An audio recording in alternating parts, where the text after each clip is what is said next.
lorsqu'on les observe, si on regarde un petit peu à l'intérieur, on voit qu'ils sont très liés à une réaction face à des événements, face à des gens, voyez? Quelqu'un que l'on connaît se présente et puis on éprouve quelque chose. Un événement se présente et puis on éprouve quelque chose. Mais ce que j'éprouve est lié à ce que je connais de la personne, à ce que j'ai vécu relativement à la personne. C'est comme si tout ce que j'avais vécu était là, présent, synthétiquement. Voyez? N'hésitez pas à me couper, hein, si vous voulez me couper, si vous voulez dire quelque chose, allez-y, hein. Cette dimension du sentiment, c'est la dimension de la sensibilité, du ressenti. C'est la dimension de l'âme. Voyez? Et on a commencé à regarder le sentiment et on a vu comme le sentiment pouvait être changeant, mais vraiment très changeant. Vous pourriez très bien connaître quelqu'un depuis longtemps et puis pour une peccadille, d'un seul coup, il y a un rejet vis-à-vis de la personne, alors que vous connaissez la personne. Vous avez pu vivre peut-être des années même à côté de la personne, voyez? Et puis d'un seul coup, c'est comme si tout était effacé et il n'y avait plus que la chose, l'événement qu'on a vécu relativement à la personne qui compte, voyez? Et c'est un rejet. Une personne que l'on connaît Oui, et et on croit le connaître, nous ou lui change de façon de voir les choses, avec toutes les conjonctures, tous les acquis, tout notre passé et tout ce qu'il a vécu, ça l'amène à changer sa façon de voir les choses. Et donc, ça ne correspond peut-être plus à la personne que l'on connaît. Tu vois? oui. Là, tu parles, on pourrait dire, d'un éloignement qui se fait petit à petit, tu vois? Mais moi, je parle d'une réaction. Ça, c'est parce Et qu'on on n'a pas compris ce que la personne ressentait au moment.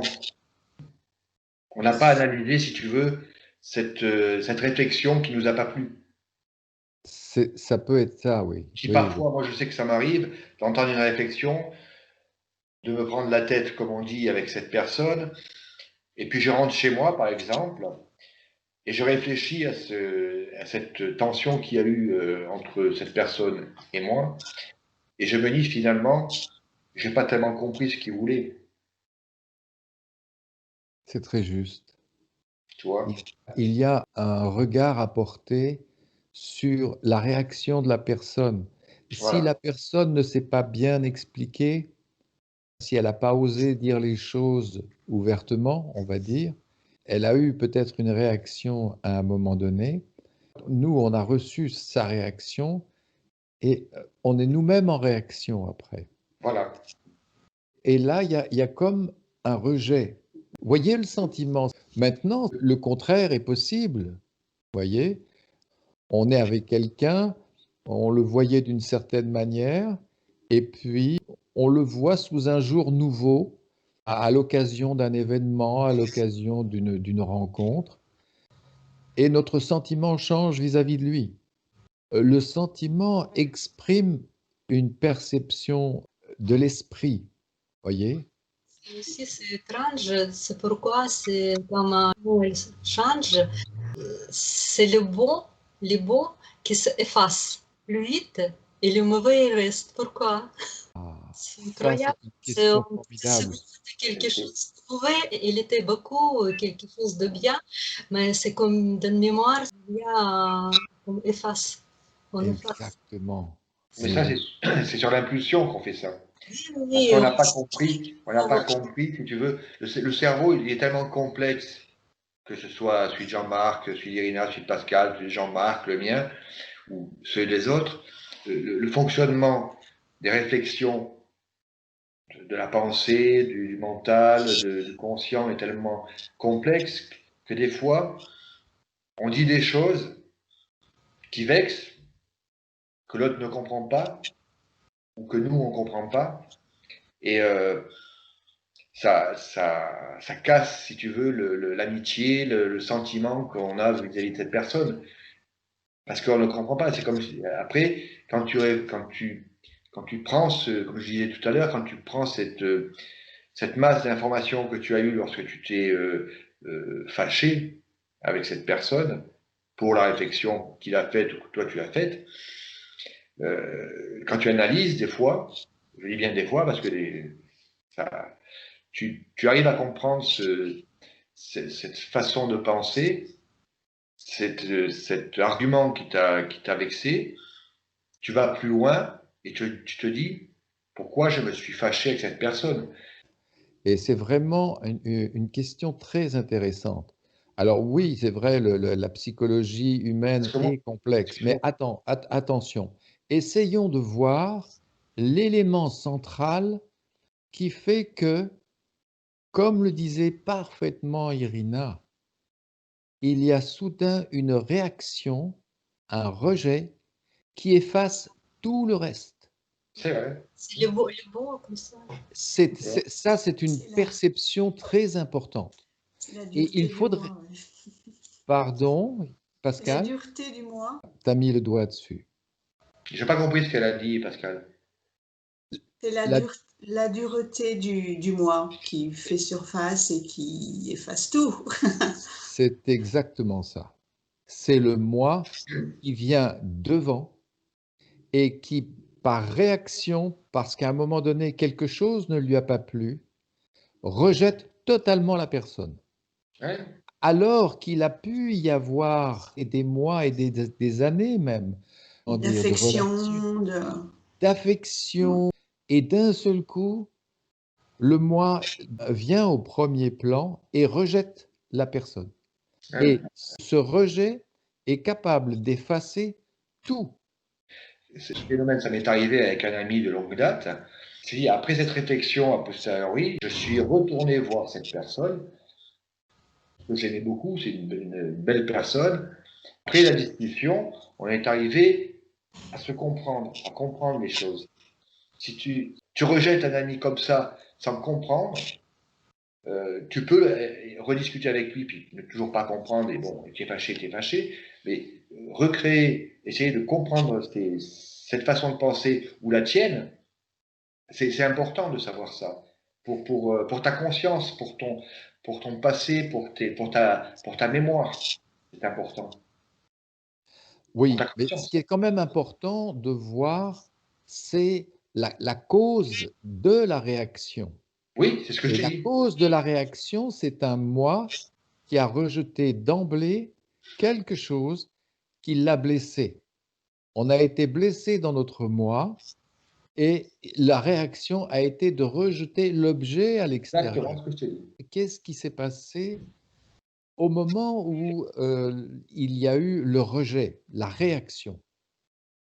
Quand on parle de réaction, on parle de mécanisme, un mécanisme puissant. Un mécanisme puissant qu'on a nourri depuis notre petite enfance. Vous voyez, le moi, il s'est construit, il s'est conçu, mais il a été nourri, mais vraiment nourri à la petite cuillère, hein, comme un bébé. Il a grandi, et moi ceci, et moi cela, et moi ceci, et moi cela.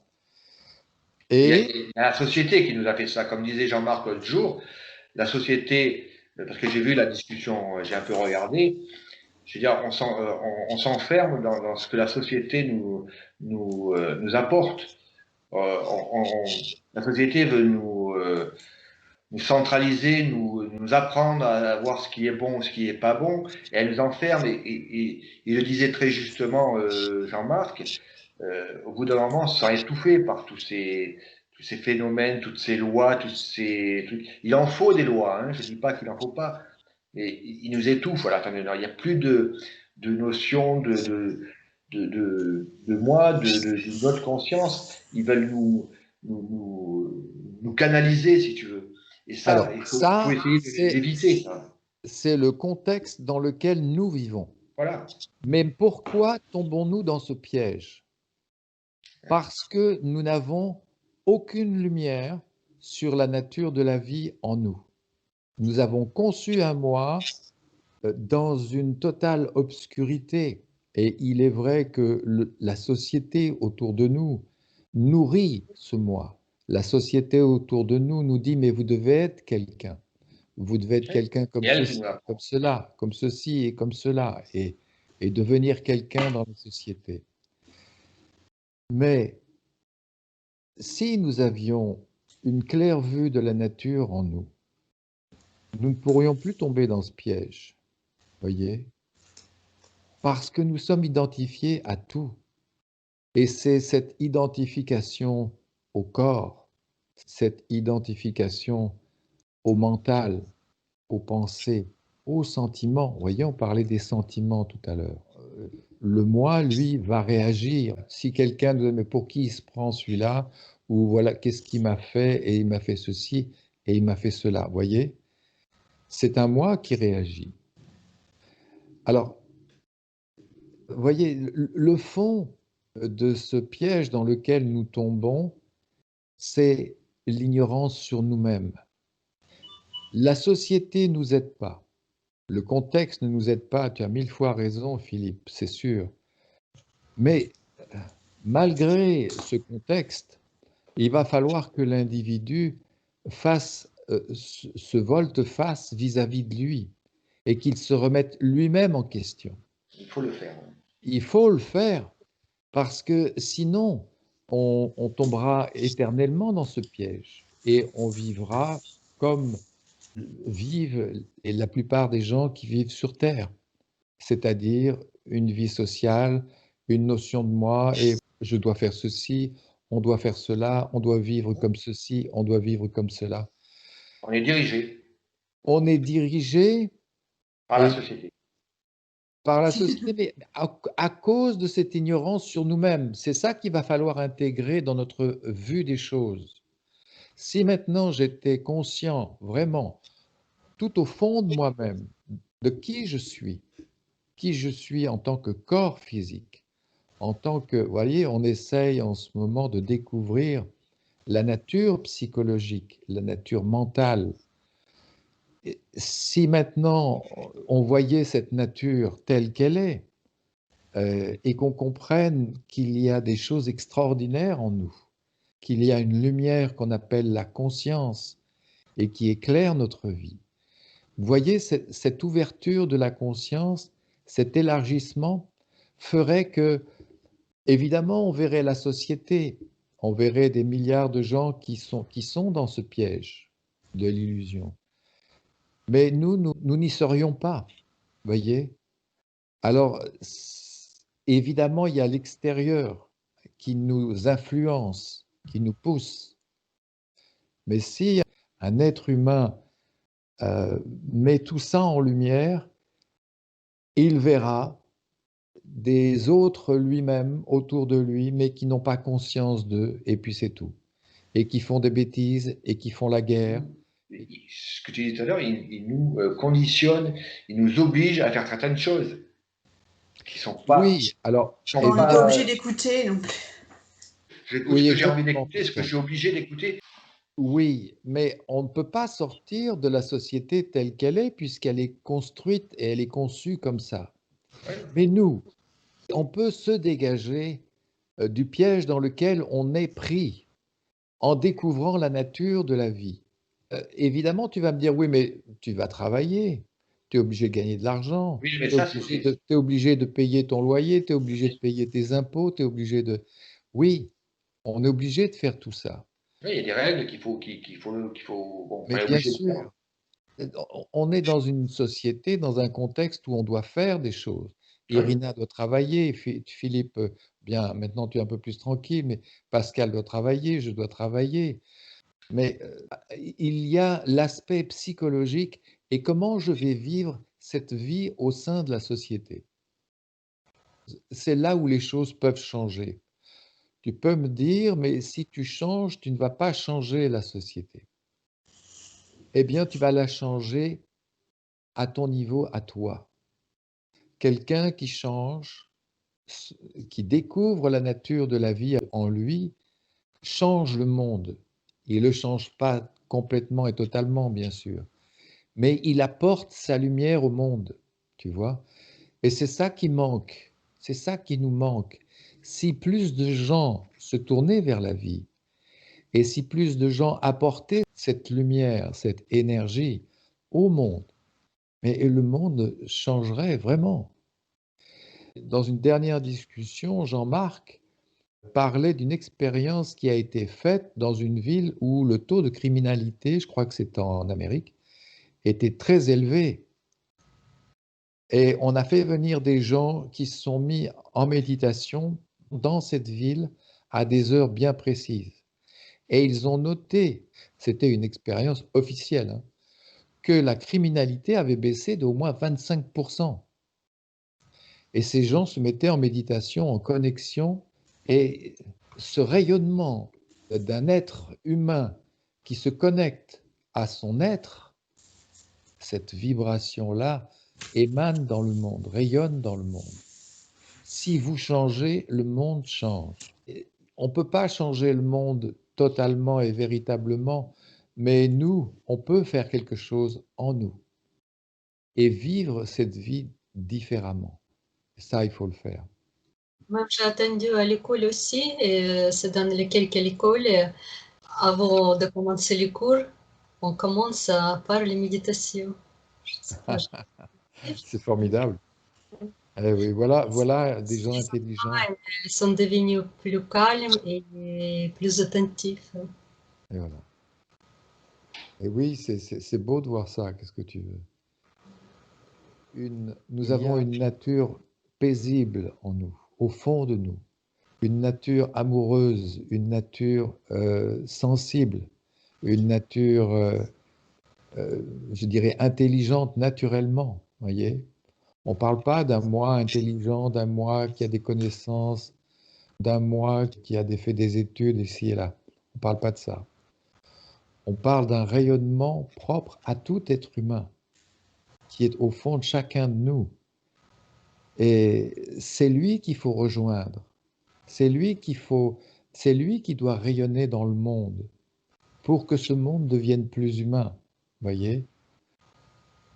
Le monde actuellement n'est pas très humain parce que ce qui est en avant, ce n'est pas notre nature profonde, c'est notre conditionnement d'individu qui doit, comment dire, qui doit avoir de la personnalité, qui doit faire ceci, qui doit faire cela. Ça, c'est un être conditionné, ça. Mais notre nature profonde, c'est la paix. On a envie d'être en paix, on a envie de vivre dans l'harmonie. Qu'est-ce que vous voulez? On ne veut pas le conflit. Au fond de nous, hein, je parle de notre nature profonde. Alors, on est à la page 186. Il est important de voir qu'un sentiment est un ressenti limité à son contenu. Si vous prenez du recul sur un sentiment, quel qu'il soit, il changera fatalement. Je vis un sentiment et ce que j'éprouve vis-à-vis d'une personne, vis-à-vis d'un événement, mais surtout vis-à-vis d'une personne, c'est ce qui est le contenu en termes de mémoire et d'expérience vécue relativement à la personne. Et si on change ce contenu, eh bien le sentiment va changer. Mais chose intéressante qu'on a vue tout à l'heure avec Irina, et Pascal a mis le doigt dessus tout de suite, c'est que malgré qu'on ait vécu une grande expérience avec quelqu'un, il suffit d'une petite chose qui ne plaise pas à notre émoi, à notre ego, et on rejette la personne. Et on se dit, si maintenant on porte un regard et si on prend du recul et si on essaye de comprendre ce qu'a voulu dire la personne et comment moi j'ai ressenti la chose, Et pourquoi je l'ai ressenti? Pourquoi on l'a ressenti comme ça et qui l'a ressenti et pourquoi il y a eu un rejet, voyez? Et on va voir qu'il y a, c'est ce que disait Pascal tout à l'heure, un moi. Un moi qui a été vexé, ou bien, et ça c'est le sentiment, qui attendait quelque chose de l'autre, qui n'est pas venu. Et là, le moi est comme frustré. Vous voyez? J'attends quelque chose de l'autre et l'autre ne me le donne pas, ne m'apporte pas ce que moi j'attendais. Et ça va me blesser, ça va me frustrer. Et relativement à cette frustration, on va rejeter la personne. Tout se passe dans le mental et dans la notion de moi et de l'autre. Le sentiment, à sa racine, une division, moi et l'autre. Quand il y a moi et l'autre, on est dans le sentiment. Quand tu es face à la mer, quand tu es dans la nature, il n'y a pas de moi et de l'autre. Il y a une contemplation, cet état d'abandon vaste, où il y a... Là, oui, c'est l'amour. Une mère peut regarder son enfant avec amour, puis être totalement en contemplation vis-à-vis de son enfant. Il y a un oubli total dans le charme de sa contemplation vis-à-vis de son enfant. Mais si elle commence à dire « moi et mon enfant », moi je veux ceci, moi je veux cela, alors là, on n'est plus dans l'oubli de soi. Vous voyez, il va y avoir une perception à l'intérieur de vous entre cet état sensible, libre, où vous êtes dans la contemplation et le charme. Vous pouvez être dans la contemplation et le charme vis-à-vis d'une personne que vous connaissez, voyez. Vous la regardez, et puis il y a à la fois du sentiment et à la fois de l'amour. Mais vous pouvez être aussi dans l'amour en regardant la mer. Je parle de regarder la mer, mais ça peut être n'importe quoi. Ça peut être... C'est- même j'ai remarqué comme je suis à côté de la mer et je regarde la mer et je repense aux sentiments. J'ai remarqué que le moi, je sens le moi comme petit, c'est tout petit, comme il est presque il est absent. Il n'y a plus rien quand c'est comme ça. Je ne sais pas, on Là, pense là, aussi, on repense des sentiments, on repense, mais c'est vraiment c'est devant cette dimension, je ne sais pas, c'est comme vraiment c'est le moi qui est fendu, il y a quelque chose qu'il n'y a pas de, comment on a dit, il n'y a pas de cette vitre que tu peux regarder plus clairement et tu peux voir plus clairement. tu es dans la présence. Voilà. Ah oui, Tu es c'est dans la très- présence, c'est tout. Tu es là devant cette immensité. c'est vraiment, Il y a plus rien, quoi. Tu étais comme il disait Jean-Pierre, tu étais dans l'admiration, dans la contemplation, et ton cerveau est vide de pensée. et c'est Voilà. comme quelque chose qui était vraiment en apparu qui est très grave. C'est vraiment c'est devant cette dimension et dans cette présence, il est devenu, c'est vraiment c'est pas grave. C'est Voilà. quelque chose qui, bon, on peut regarder, mais ça ne change pas la vie, ça ne change pas de grandes choses. Euh, c'est incroyable. Oui. On peut regarder, être dans la contemplation de la mer et être totalement silencieux à l'intérieur. Mais à un moment donné, on peut dire « Ah, qu'est-ce que la mer est belle !» Au moment où on dit « Ah, qu'est-ce que la mer est belle !» il y a une polarité. C'est comme si on disait « Je trouve que la mer est belle !» Voyez? C'est pas que je voulais dire que je dis que si on va en connexion avec cette dimension, c'est le problème, il commence à apparaître pas avec cette grande intensité. Oui, oui, oui. Oui, les problèmes paraissent tout petits Oui, et après, en c'est vrai, comparaison. comme tu connais toute la présence, ou moi je dis qu'il y a cette grande dimension comme devant la mer, et c'est avec cet état, c'est le problème, je sais pas, il est devenu comme tout petit, petit. Oui, Donc, tu fusionnes avec l'univers. Tu Oui, fusionnes avec la mer, tu fusionnes avec l'univers. Tu oui, fusionnes avec ta lumière, si tu veux, intérieure. c'est ça. Je dis que c'est le moi aussi, il est presque juste comme ça, il est à derrière-plan. Et derrière, tu oublies tous les problèmes. Il n'y a pas de va, il n'y a pas de cette intensité que toi tu es contre quelqu'un ou quelque chose, c'est vraiment c'est dimension libre. vous voyez comme c'est important, toutes ces perceptions, ces états intérieurs différents, qu'on commence à voir un peu plus clairement et à différencier. Hmm. On comprend qu'à un moment donné, on est pris dans notre mental, dans nos pensées, dans nos idées ou dans des réactions. Et à un moment donné, eh bien, il y a quelque chose, un état. On peut même être chez soi tout seul, Oui, face à son mur, face à, ou si vous avez un petit bout de jardin ou un petit truc comme ça. Quand vous regardez par exemple la mer, que vous êtes sur le sable, sur les galets, quand vous êtes vraiment dans la contemplation de ce paysage, les sensations du sable, du fait d'être assis dans le sable, vous ressentez plus rien là non plus. Vous ressentez plus le sable. La position assise, quand tu es vraiment dans ce moment qui est qui est très intense avec l'univers, tu sens plus ton corps, quoi. Ouais, moi, ça m'est arrivé, même sur les galets à Saint-Laurent-du-Var, c'est pas ce qu'il y a de plus exceptionnel, mais je suis assis sur les galets, sur ma serviette, et je regarde et je ressens plus rien. Les galets sous les fesses, sous les mains, tu les ressens plus. Tu es en osmose, si tu veux, en cohésion avec ton paysage, avec toi, avec ton Il n'y a pas de intérieur. division, oui. Oui, alors Plus de pensée, là, il n'y a plus rien.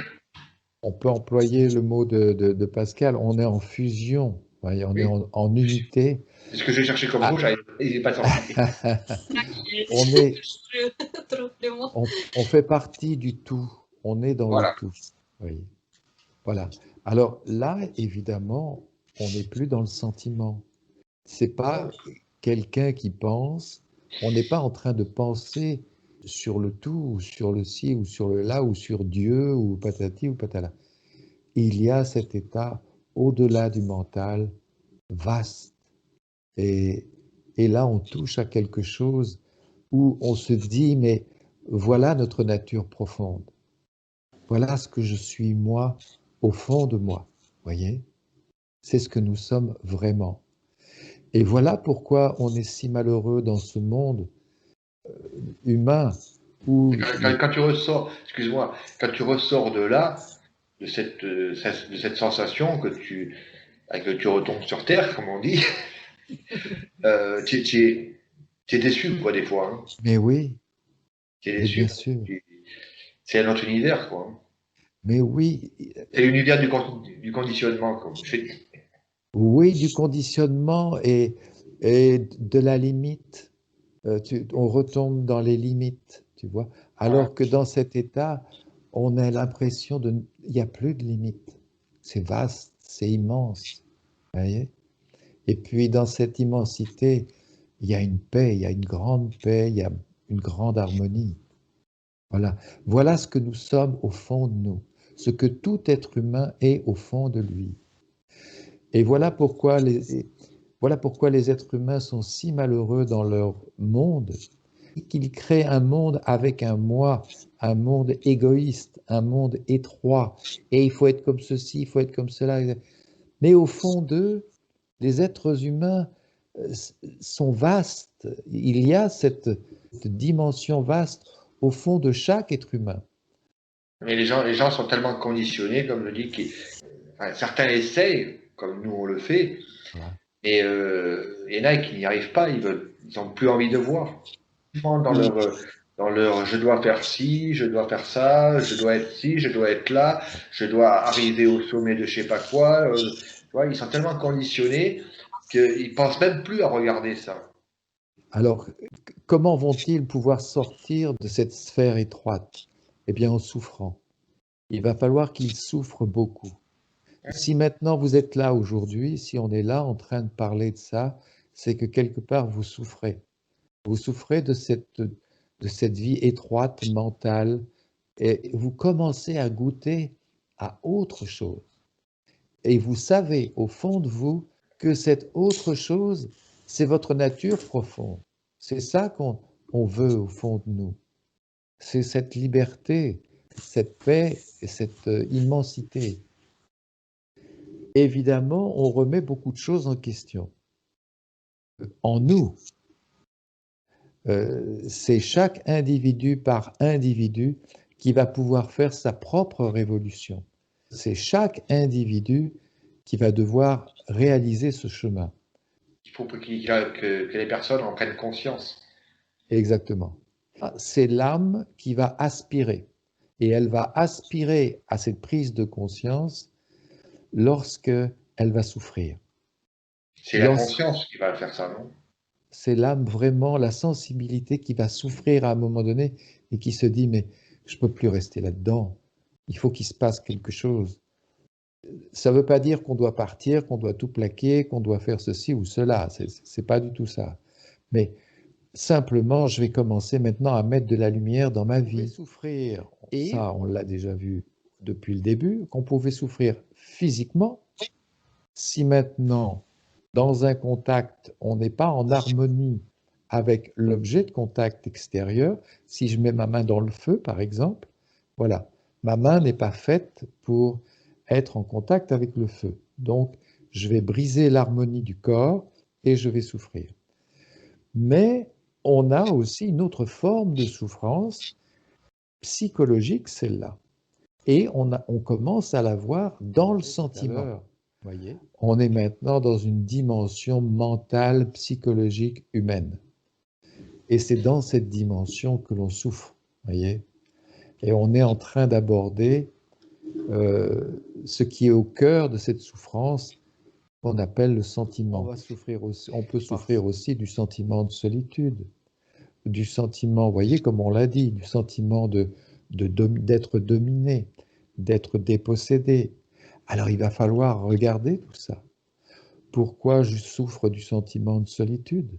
Pourquoi je souffre du sentiment d'être vexé ou dominé par quelqu'un? Ou dépossédé? Ou frustré?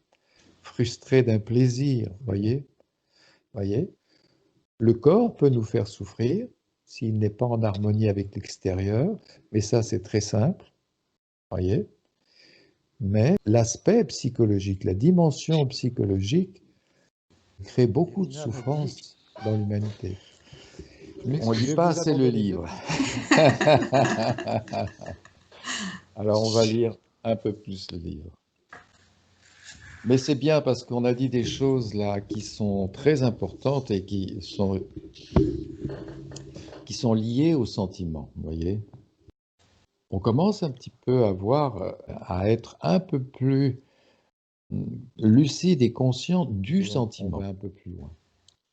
Il est important de différencier sensiblement les moments que nous vivons, ceux que nous ressentons comme libres et spontanés, et ceux que nous percevons comme conditionnés par le mental. Le discernement en nous est tout à fait possible, mais il faut pour cela commencer à éveiller et exercer notre esprit, la conscience, au soi-regard, au regard intérieur. Vous savez, nous parlons là maintenant. Vous écoutez, vous parlez, mais ne croyez pas, nous sommes en méditation. Les mots que vous entendez, ce que vous entendez, vous obligent à regarder à l'intérieur. Chose que l'on a fait très peu dans notre vie, que la plupart des gens font très peu. Mais des gens vont écouter cette vidéo vont écouter ce qui est dit. Et j'espère qu'ils vont à leur tour tourner cette lumière qu'on appelle la conscience à l'intérieur. Cette lumière que l'on tourne à l'intérieur, c'est une méditation. C'est une méditation de l'esprit. Ce sont des regards portés. Et c'est une méditation très puissante. C'est, à mon sens, la plus puissante. Voilà. Parce qu'il y a des méditations que l'on fait à partir de la respiration, à partir du corps, à partir des gestes. C'est très bien. Ça apporte la paix. Mais cette méditation-là, où une lumière va être portée, voyez, elle va éclairer, en plus d'apporter la paix, en plus de détendre le corps, voyez, elle va révéler la nature de la vision suprême. C'est qu'elle englobe tout et l'esprit participe de la méditation. Lorsque vous écoutez, si vous suivez en même temps ce qui est dit, vous êtes en méditation. C'est pas une écoute, vous voyez, c'est pas juste j'écoute ce qu'on dit et blabla et blabla. On tente de regarder en même temps ce qui est dit. Et ça, c'est méditation, c'est une méditation. Les états sensibles libres et spontanés jaillissent à la seconde même où un événement se présente. Les petits-enfants sont d'une grande spontanéité et vivent les événements de leur vie dans l'instant présent. Voilà, il va falloir un petit peu percevoir en vous ces instants spontanés, libres. Voyez, on voit quelqu'un, c'est la joie de voir quelqu'un, ça c'est libre et spontané, c'est libre, ça ne demande rien. Mais si d'un seul coup vous dites ah oui mais c'est vrai lui il m'a fait ceci, il m'a fait cela, je vais avoir il faut avoir telle attitude, ou voilà, là vous n'êtes plus dans la spontanéité. Les premières secondes, les 2-3 premières secondes étaient spontanées. La joie de voir quelqu'un que vous connaissez, par exemple, ou d'aller vous promener dans le jardin, ou de, voyez. Et c'est difficile aussi parce qu'on dirait que c'est l'âme qui encaisse en fait. Elle encaisse ça. Elle encaisse quand le mental s'interpose, tu veux dire, c'est ça? Oui. Oui, eh oui. Quand il y a un sentiment, je trouve c'est l'âme qui encaisse quoi. Et tu as bien raison de dire elle encaisse parce que elle sent que c'est pas dans sa nature de juger, c'est pas dans sa nature de se couper, parce qu'un sentiment divise. Un sentiment divise une personne relativement à une autre personne, voyez? Si je n'ai pas de sentiment vis-à-vis d'une personne, je la regarde, je suis sous le charme de Irina, sous le charme de Pascal, de Philippe, voyez? Et puis, il y a quelque chose qui est magnifique à vivre. C'est un instant magnifique à vivre. Mais si maintenant je commence à penser à voilà, ci et là, alors, oui, Pascal, tu as raison, on n'est plus dans cet instant spontané et libre, voyez? C'est là où on commence à être dans une polarité, moi et l'autre. Et moi, je vois l'autre comme ceci, et l'autre est comme cela. Vous voyez, on commence à juger, on commence à... Alors, on n'est plus dans un état sensible, libre et spontané. Nous avons tous en nous ces élans premiers, purs et spontanés, de l'enfant. On a tous ça en nous, tout le monde. Mais voyez comme la spontanéité fait place très vite aux pensées, aux réflexions, aux idées reçues, aux jugements, voire même à la discrimination. Le mental fait écran avec ses idées, ses mots, ses explications. Les premières secondes sont libres. Nous sommes libres dans les premières secondes. Et puis, hop, tout de suite, quelque chose vient, arrive. Ah oui, mais c'est l'autre. Ah oui, mais c'est mon voisin. Ah oui, mais... voyez? Eh bien, petit à petit, vous allez apprendre à rester ouvert, quoi qu'il arrive. Bien, quoi qu'il arrive. Si c'est une personne maintenant qui vous saute dessus, bien évidemment, on va pas rester ouvert, ou si vous voyez qu'il y a quelque chose qui va pas, bien non. Dans beaucoup, beaucoup de moments, nous pourrions rester ouverts. Vous marchez dans la rue, vous regardez cette rue, il y a les arbres, bon, il peut y avoir des voitures, mais ça peut être un instant magique, vraiment, quand vous allez faire les courses. Partout où vous êtes, il peut y avoir cette sensibilité libre. Ça va, Pascal? C'est-à-dire, il y a une Oui, ça va. J'espère Alors- que tu m'as pas vu en train de bailler en esprit quand même. Écoute, je sais pas, mais j'ai eu comme une intuition.